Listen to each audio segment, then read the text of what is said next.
fois dans tolobelavie.com. Vraiment un grand merci. Tous comprendre vraiment que et puis tous ça dit tous sentir que Bissona Bino vraiment cohésion zali. Un grand merci à Washington, le grand pays. Pourquoi pas Alvaro Mwanza, le prince de la paix. Yazana Fribourg. Merci na Papi Mangunza parce que balobi ndako ya mbarbapaya ezalaka ndako ezalaka toujours béni. Merci na Papi Mangunza ou Africa Future. Pourquoi pas Lionel Mayaka Pongo. Un grand merci na David Kiajos n'est-ce pas? Na Bilbao je crois, na ko cité Kiajos bana Bilbao bobeng sangat. Bobeng c'est Papi Gen na Roya, vraiment na Roya. Parce qu'il faut na ya, hein? Héritier moun l'intello. Moi on a bien avec intellectuel voilà. Yebise langai diamante mangwata na pesi emote. Lelo je crois boyebi tout ça là qui conception na biso ya liboso ou tout ça là qui na messager tu batala qui ango de partout tu benga qui de partout parce qu'avec les solo ou salama qui na Saint-Denis. Donc là to sur la boye tout ça na ça dit tout ça bel et bien à Saint-Denis. Wapi pa yi makambo oyo et salamaki. Messager Boni, ça va? Ça va, Papa Gen, par la grâce de Yahweh. Je vois tout ce qui quelque part. Nakolinga tout ce que je vois na mafuta, hein, molaka mafuta yaki nango. Tout ce que mafuta non? Na mafuta par rapport à bilo to laksaki. Voilà, siko yo impact il y a huile d'olive eza nini. Bon, il y a un banda puisque Babylone est trop spirituel parce que maman et ma camozalete photo lingato sauver Congo et puis na ba congolais. Alors ils ont senga spirituel à ba congolais toko dans profondeur penza pour na lukanzambe penza au profondeur. Mais to yebite bitumba eza katia ba famille congolaise partout dans le monde. Ba kimeli wapi na ba bâtiment pour na lukanzambe. Mais surtout, tangi makomi dans Jean 4, verset 20 à 22, Jésus-Christ de Nazareth, parce que Yesu ba misato. Au boti mwana na okopesa kombo Yesu, wana za Seigneur sauveur te. Mususu ba bengi Jésus-Christ. Mais oyo azali Seigneur sauveur, azali Jésus-Christ de Nazareth, il faut identité na yezala complet. Nazareth ezali mboka moko ya moke ezanga tina ezali la famille moko boye bato babalaka te pasi intasiko mutu moko abimi wana Nazareth Jésus-Christ de Nazareth soki babela Yesu na kombo na Yesu yeba bazobenga Yesu aliaka bato bia biso ezali Jésus-Christ de Nazareth il faut identité na suka yango etindi na telema pona koyeba kobeta kokolo pour na koloko bikisa minima ba congolais surtout télémété puisque ba pelé bazalaki et comme na tango les vrais élus de Dieu ba téléma pour la délivrance à minima ba congolais. Siko ba maman Charlotte je crois na maman Blandine tant ba ndeko zo siko mafuta ba sele ki mafuta ndenge ni. Bon, na moment le sous tokoloba avant na kota na makambo oyo puisque oyo non parce que aussi ça qui te jour wana. Tout à fait. Ouais, donc aussi ça likambo wana après. Parce que tout ce qui est battu les colos, faut qu'il s'abatte parce que tu le bel qui mungwa, tu le bel qui eau de colonne, huile d'olive, tu comme ça qui ont vraiment soukate. Tout à fait. Totalisa qui babiloko oizo sale manaba bâtiment. Oizo tinda biso to yebisa bana na nzambe keno. Bobi manaba bâtiment, nzamba bana bâtiment te na ba église de réveil o bino bengi réveil na bengo église de sommeil. So koti folala. Na ba église ba pe valongo. L'église de Molimo est l'église des morts. So côté voilà les pratiques où ils ont anakati. OK, Dieu n'habite pas dans les images, Dieu n'habite pas dans un truc fabriqué par la main des hommes. OK, Nzambe a un esprit, délivrance en Nzambe dans la spirituelle. Alors tant que comme on va biloko oh ils ont abomination, oh Bible les a dans Matthieu 24:15, si vous trouvez l'abomination dont a parlé le prophète Daniel dans le lieu saint, que c'est lui qui lise les écritures qui fasse attention. Alors attention là qui c'est bima bikisabo moinayo. Oyo ezali expérience on zambatinda ngai pona ko yeba ye pona ko découvrir ba biloko nyonso oyo. Alors esalemaki na lobaki tango nazo kotanga makomite c'était le temps où il faut tanga makomi auto senga ba congolais nyoso baba na kotanga makomi po misu la bango efungwama bakosa bango na bambwate na bangulu te bakosa bango na banyoka te au bible eza koloba attention aux chiens les races de vipères makomi Yesu Christ azo benga bango na bakombo na bango nyoka salaka nini mbwa salaka nini ngulu salaka nini. Alors l'huile d'olive oyo baza ko pakula bato partout par là, mais avant d'encore na muzindo na yebi que le monde spirituel baza contenté, mais en tant que élu de Dieu, Oyo atiningai et n'a mandaté paye pour la kotalisa. De Tolobaki, nous sommes sauvés pour sauver les autres, avertis pour avertir les autres, épargnés pour épargner les autres. Y compris ba Oyo bazana kata makambo Oyo. Pour bit na biso zali bango ba kufate. Bit na biso zali ke ba mbanda ko mona ba tika ba abomination. Ils ont porté na rien, bango moko et kozala chiti pour na bango. Et puis na ba Oyo bazana kata ba sentiment, na ba distraction. Babima na ba sentiment na ba distraction parce que miso bozo ko mona makomi bozo ko tanga biloko ezate bobi ki sabo mona bino mafuta basala na ngoni. Alors yamba ko kota na makomba muzindo fona tika temps on tuna mboka ya Nzambe parce que mutazali maître du temps o ya pesi biso makambo déjà Nzamba pambola bisika makona biso nyatameli apambola yango afungola bikuko nyonso pa ekangamaki efungwama oyo nyonso tout za koloba ezali pona gloire ya Nzambe et puis pona oluka kubikisa minu mabato na moment oyo na kobelela Nzambe na Abraham, Isaac na Yakobo na Kimbangu les prophètes envoyés de Dieu au Congo na Nzambe ya notre Seigneur Sauveur Jésus-Christ de Nazareth azwa contrôle ya message oyo azwa contrôle ya onyo sokobima tout ça la péta na biso esima mitema bato efungola to misu efungola bato matoyi evanda na mitema na bango bato bakozwa décision. Même moko soka bikisami na lola ezane sengo. Voilà tout ça l'attend la biso vraiment parce que n'habité on sambela. Tu na sambeli. On sambeli hein. Si. Voilà. Dans la contrôle. Si quoi expliquer biso mafuto bapakola ndenge ni basela ndenge ni et puis yango de retour et salaka nini. Oui, mais mafuta oto yebi o mukulimbo yebi que non eza mafuta o ba ben l'huile d'olive bateka on na magasin et silaka tout compte ezalaka. Mais l'huile d'olive oyo baza ko utiliser na banda kwa batu o baza ko utiliser pas bana na Nzambe eza na ignorance yango baza ko utiliser bango mais ezali recommander l'huile d'olive oyo Nzambe baza ko loba ezali Saint Esprit eza ote mais ba oyo eza ko salema ni serviteur moko te ni ye moko Yesu Christ de Nazareth azwa l'huile d'olive te apakola na banda kwa batu système à croix quand on fait croix na banda kwa batu et là qui c'est déjà que non un passage. Alors l'huile d'olive, pourquoi on a l'huile d'olive? L'huile d'olive ezali oyo ezone ko salema na tonga oyo ngai na fréquentant. Ti lelo esalemaka. Yango ngina lobaka no l'huile d'olive oyo eza oyo Bible eza ko recommander te. To ko talisa ngo après na Bible oyo Bible eza ko lobeza yo ote. Mais oyo sima oyo eza na ba pratique abominable. Eza bombami na sima. Ya makiboko oyo eza ko mema bana Nzambe na kufa. Et va passer bele basela pe huile d'olive. Oui mais l'huile d'olive bango basaelaka. Botu na bango est-ce que batia on a ba porte ya bato bo. Bible lobby on donne ce que on a. Mais ba on est la ça na caméra. C'est-à-dire na caméra Bible lobby on donne ce que on a. Na ko pesa na ko transmettre au naza nango. So naza ngunza, naza sorcier, naza magicien, naza tamfumu. Oyeni nga l'huile, on a tindio somba. Mais quand je le tiens, je prie. Nazo bimisa o ya mabende na ko tsana ta mulanga na pesio. Tango yo kei nango kembo kozwa te. Et là si tout oyo nga na salle ezali pona ko détruire yo, eza pour détruire yo. Mais si on va plus loin, ba l'huile oyo na la baki na longolité, na bakisité, na bambité et salema na ndako na ngai. Soit disons veiller de prières au salme pas na ngai. Ce que j'appelle maintenant veiller des morts. OK, toyé parce que ndamba la kisibiso bitumba Parfois, il faut tout ça la service nanda kunayo. Mais service c'est dans la prière. Quand on dit veiller de prière, c'est la prière.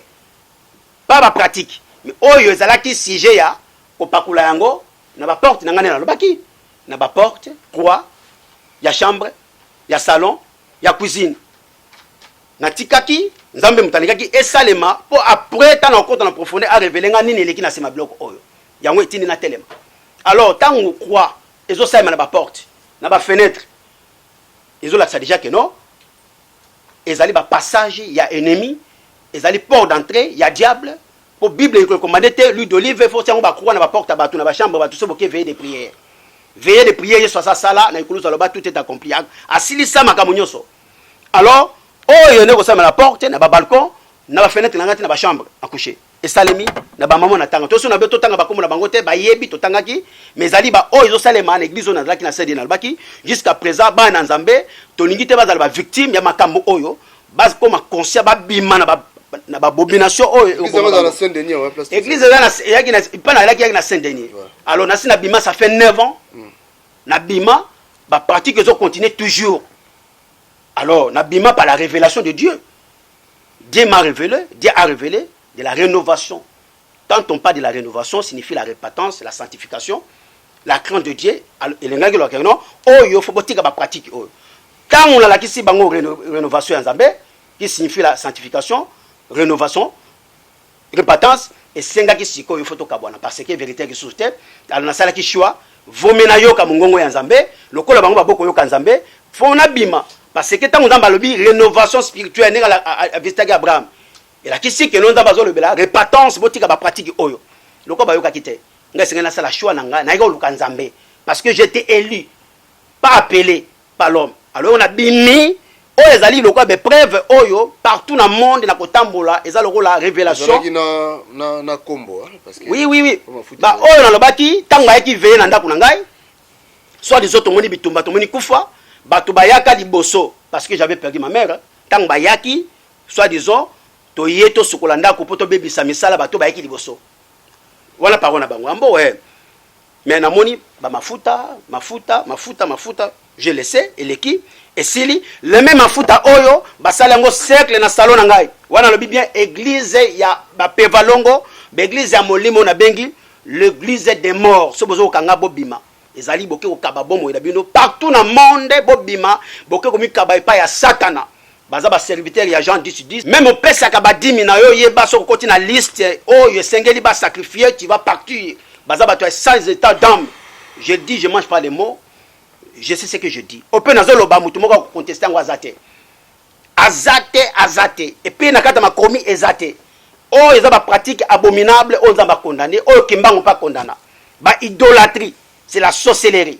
Et sili, basali sek la nanda kunanga de tolobaki, bache, bougie na kati. Wane yali pona départ la bango. Mais avant basala sek la mafuta lulu dans le salon, bache bougie. Ba komboli. Oyo, ngana sombaki. Mais tant qu'on sombe ko pesa bango, on a toujours, on donne ce qu'on a. Tant baye ko sala ba pratique abominable. Tant ba ko sambela, ba ko tika pete. Au Matthieu 11, 15, Matthieu 10, 11 et lobby. Renseignez-vous d'abord, si vous allez trouver quelqu'un de vous recevoir, rentrez dans cette maison, laissez ma paix. Mais eux n'ont pas laissé la paix. Ils ont prié, mais ils ont laissé la mort. Heureusement, je m'appelais Daniel. La révélation. Alors, et Singelaki, Mayo na sukola ki angote, natikala ko toucher angote, o de colonio, malgré ba sambela ki ango. Mafuta, o ba tchaki na ba porte, partout croix, ba passer, soit disant, on a ko benga ba passer, bazo kangai. Bible recommande angote. Et salemi et sili ba tche cercle na salon ba tche bouger na kati zopela wana yali pona départ na bango mais avant ça na lobaki bien bazui ba mungwa ba bwaki ndako mobimba na mituni mungwa ekosala nini mais tant on a kina kata makomi to kotala makomi te bango ba epsa kioni to ye ko fungola ko bebisa misala bato bayaki liboso na ndako na yo mais quand ba ye premier parole na bango to lobaki tu as lumière awa, totika lumière. Je me pose la question au contraire, tu as lumière là ici, tu as mwinda, tu as mwinda. Wana na ba maman ba yaki na ndako na ngai. Alors, ko boma mwinda ngo ezali ba pratique ba salinyo so. Alors, tant esili, mungwa o ba panzi na bandako partout. Na mituni, na makomi, mungwa o bazoloba eza oyote. Esili ba komboli ndako na ngai nde tolobaki. Ba komboli ba ndaku ya ba passer ba kolanda ngai ba diacre ba porte parole ba intercesseur o bazali tilelo na bana na nzambe bazali victime ba sala na bandako na bango mais quand ba kangi munoko bazotika la silence complice ba yeba keno kana ya nzambe kolanda bango alors parole de Dieu zali mbeli amino mibale ba yeba milimo ya bato bazoko boma e ko pepa pe mbeli wana e kolanda bango soki ba oyo balebi baza ya nzambe bo batikali ti lelo batemi na cher wana baza koteya et ces pratiques là abominables ezala ma comité baza ko continuer nango bayeba ke non na révélation na pesa bayeba ke non nzamba okosa te c'est-à-dire baza na compte randi na nzambe mais bit na biso za wana te bit na biso yali ke non bango pe baza la sauver batika babiloko oyo eza recommandé te c'est la sorcellerie c'est les pratiques abominables que la Bible condamne.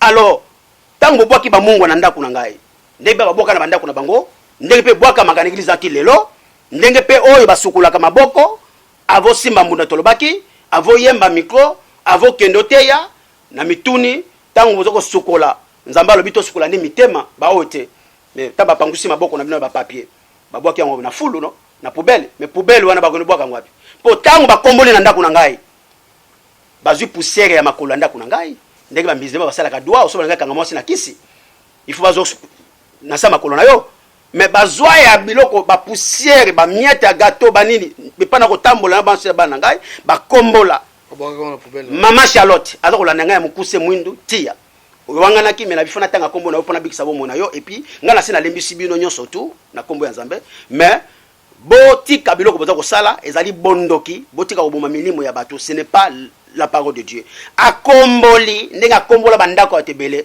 bazui ba poussière wana ole batik babwaka yango na poubelle ya ndako na ngai ba mema yango wapi pour autorisation c'est-à-dire bakendaki na biloko nyonso tu wana c'est-à-dire tango bazui poussière makono ba ke ko kanga yo finance spirituellement physiquement bazo contrôler le monde spirituel so vous avez la vie de prière c'est-à-dire vous avez la poids na bango oyo mati oyo Jean 10:10 eza koloba gorger voler et détruire bakoyi babino bonzambe santé mayele spirituel finance ceux qui peuvent être faibles spirituellement aucun na liste rouge ya ba sacrifice na bango alors babiloko oyo tango esalemi heureusement na lobaki écoute ba onyo sote sama na ndako bango batamula ko banga Nzambe discipline spirituelle pour bazala épargner na biloko ebele bon na yoko zo révélation il y a rénovation spirituelle na yoko comprendre que non Nzamba zo senga biso ne tonga wana azo senga repentance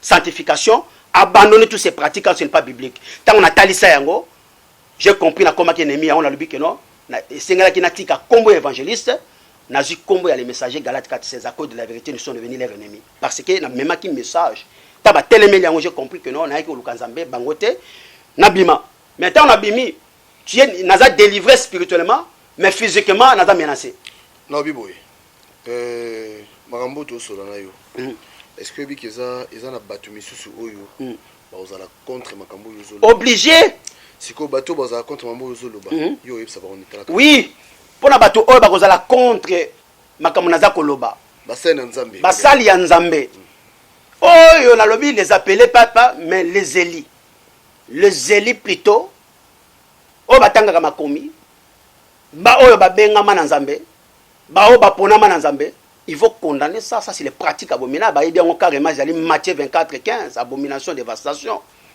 c'est pas la parole ba oyo bakotelemela maloba oyo zolo ba oyo bakotelemela maloba oyo nazali prêt ya ko affronter na plateau balakisa soki oyo ezali biblique ou pas biblique et puis balakisa bipa chapitre 9 verset lobi soki boye veiller de prière faut kombola ndaka mutu boza poussière ya makolo mais soki na ndako nganga na ngi kisa mbongo nganga sengi yo yelanga mabele mutu songolo mpakala et la kisifia mutu non ba passer bozola na ngai on a bengi les pasteurs congolais c'est les pharisiens les ennemis de la vérité amis des mensonges oui pas tous.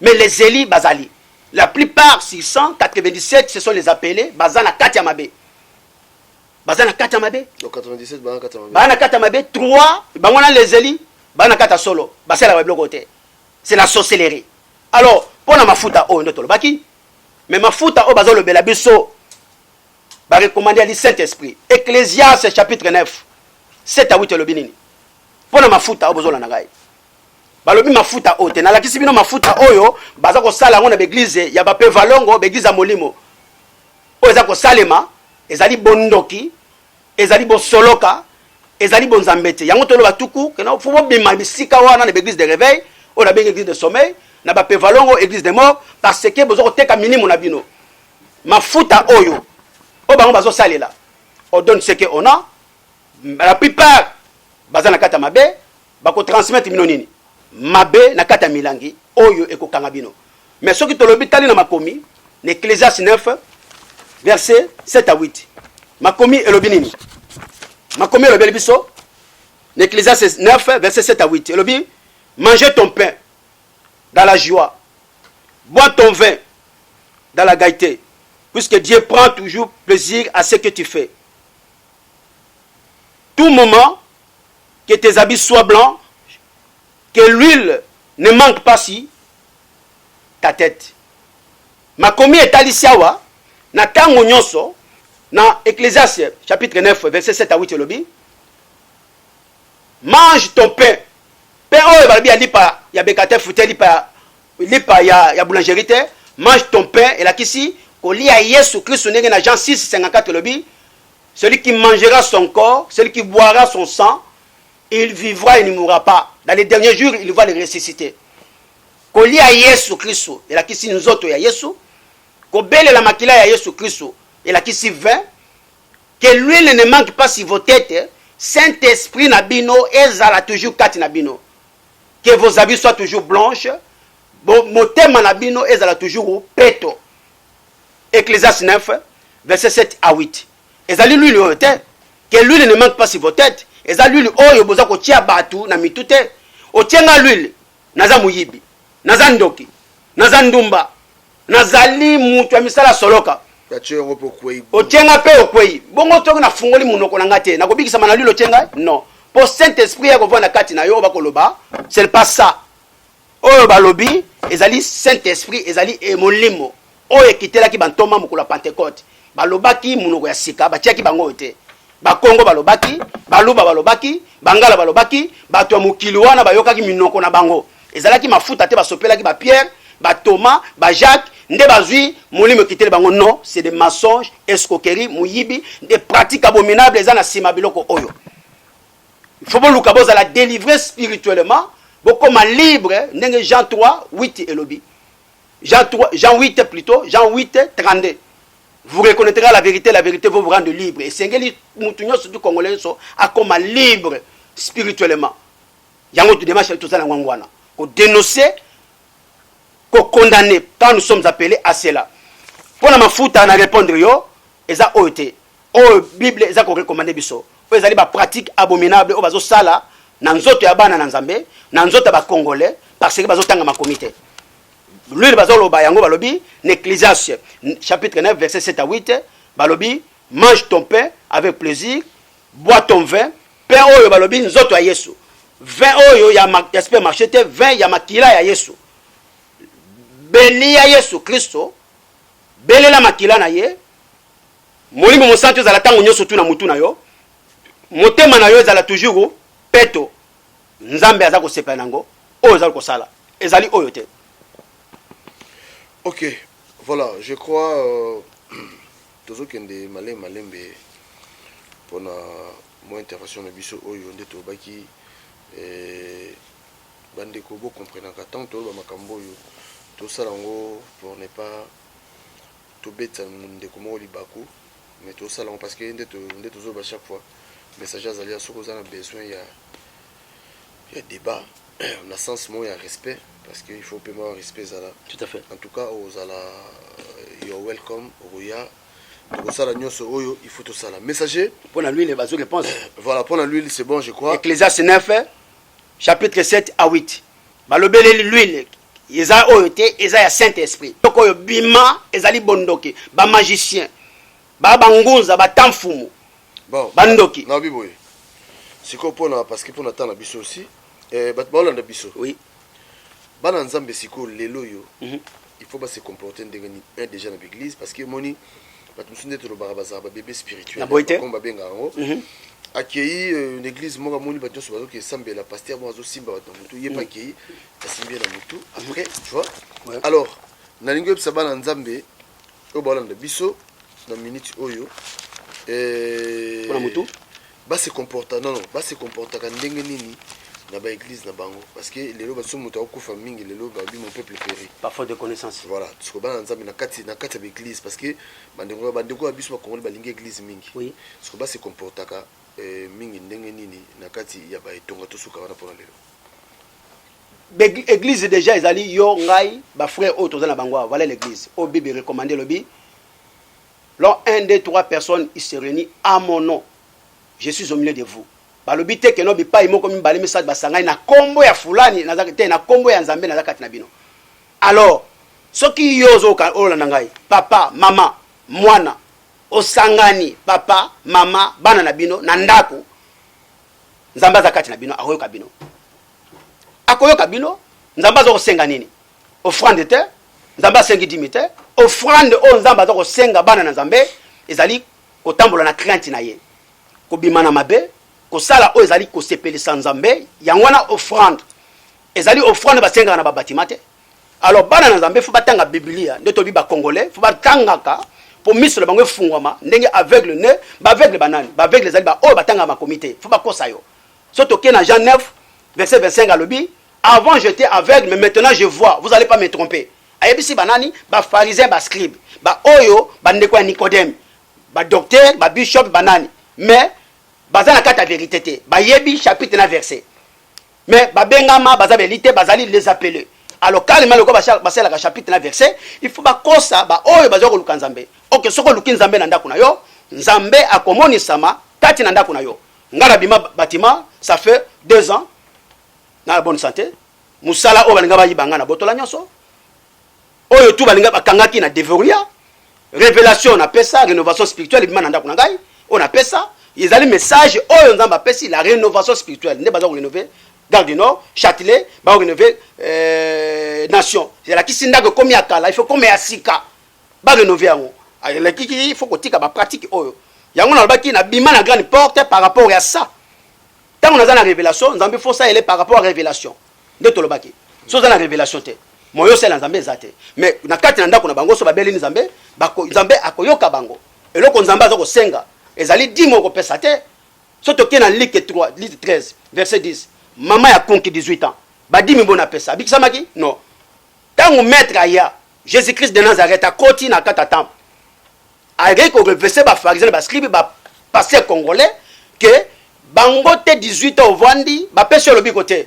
Ba ça la chapitre na verset mais ba ça yanga te ba ko pesa le bikote. Alors tant Yesu aye Christ de Nazareth aye alobi que l'esprit d'infirmité libère cet corps. Mais 18 ans ba ko kaka okangola été.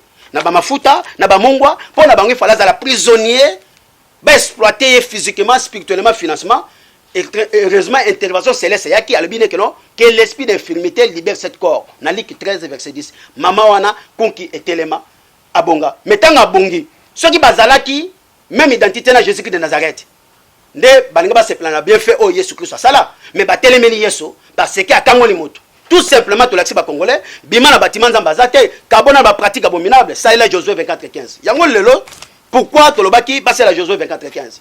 Josué pas là qui moko oyo nzambe abengaki ye. Parce que Moïse a désobéi à Nzambe, nzamba le voilà, ponela ngai na zui Josué l'homme de l'esprit. Pourquoi bazalaki belé nzamba bipesa na poni Josué l'homme de l'esprit? Puisque Dieu est esprit. Alobi l'heure vient, c'est déjà venu, où les vrais adorateurs adoreront le Père en esprit et en vérité. Si tu n'as pas la vérité, comment tu peux posséder l'esprit de Dieu? On a tout ni bango. Tant que vous avez la vérité, on a l'église, il y a Koufwa, on a bien Pevalongo, on a l'église de sommeil, on a bien l'église de réveil. Vous avez la vérité. Comment vous pouvez posséder l'esprit de Dieu? Non. Bah, qu'on transmette les minonini. Bah, Koufwa.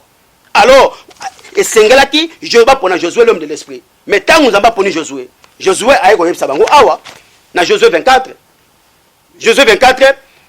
1 à 3. Alors, vos ancêtres, alors, Abraham, Foukamela Kibikeko, idolâtrie, mais les loyo, na 1, 24, 1, 3. Mais les loyo, à Kitina, Josué 24, verset 14 à 15, alors, les loyo, ça la choix. Koko na bino, Saïla Kibikeko, Mungwa, Mafuta, pratique abominable, mais les loyo, na moni, vous allez continuer Kanango. Alors, ça la choix, ou Bolandi, haut de colonne, bolandi ba mongwa bolandi ba bougie bolandi ko kombola bandako na bino na o bolandi ba bâtiment lelo nga na sali choix na keina libota nanga ko salela nzambe wa kela likolo na se Josué 24 14 à 15. Moi et ma famille nous servirons l'Éternel. Voilà.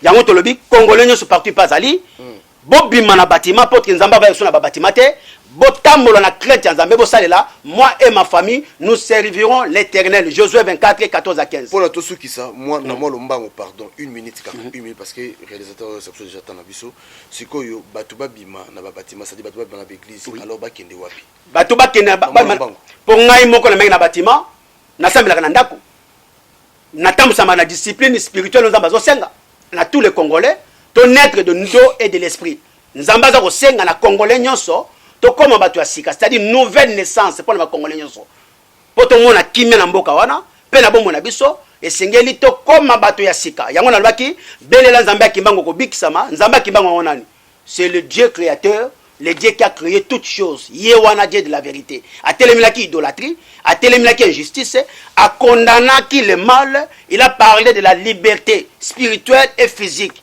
alors ngai na yo Congolais toza nango te alors ndenge ni to ko kangolama ndeni mboke ozala kimia moye mboke ozala kimia zate parce que to kangami na ba pratique yango soko tangi na Josué 24 okoyoka ke no atelemeli ba pratique abominable oyo ya bondoki ya soloka asaleli 24 14 15 moi et ma famille nous servirons l'Éternel bina bombo pona lelo obo saleli oyo banzambe ba mungu ba mafuta ba bougie vous adorez ce que vos propres mains ont fabriqué c'est la sorcellerie photo samela nzambe oya solo ndenge ngai pe na sali expérience ya 2 ans na ndako nzamba batela kangai nzamba bomba kangai ndenge pa ko bomba bandeko nanga Congolais ya mutu ezali nzamba zo senga biso tout Congolais partout dans le monde ate to komba ba nouvelle naissance c'est-à-dire to botama batu na sika na Jean 3 verset 5 il faut naître d'eau et de l'esprit pour voir la gloire de Dieu. Ezali conception moko ezali c'est-à-dire continuelle to bando salango malé parce que to ko précipiter to ko lo banyo sumbala mo lelo to ke non malé mais pour na peuple de Dieu peuple congolais ponga bina linga kut mamba ya peuple de Dieu on était et puis je vous rappelle ngaza na journée